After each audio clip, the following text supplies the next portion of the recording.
how to connect Squarespace to Shopify.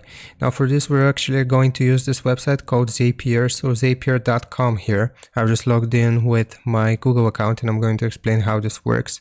Basically, this automates different actions. So here you will have zaps.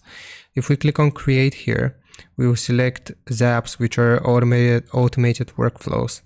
Now, like I said, I'll explain how this works. So we will need a trigger and an action. So for the trigger here, I will search this bar here, or use this bar to search for Squarespace, and just click on Squarespace.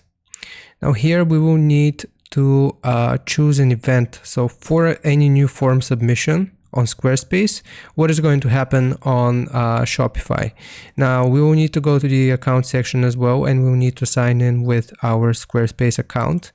And after we have done this, what we're going to do is, as you can see here, the trigger is going to be a new form submission in Squarespace.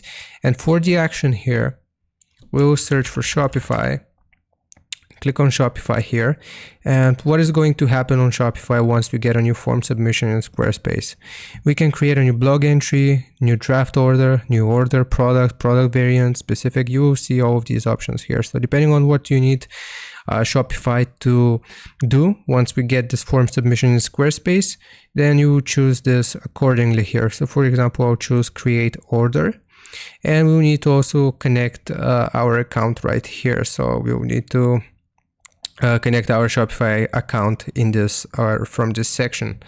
And after we have connected these two, this is going to essentially combine Squarespace and Shopify. You can also reverse the orders here. So if something happens on Shopify, you can get something to result in Squarespace as well.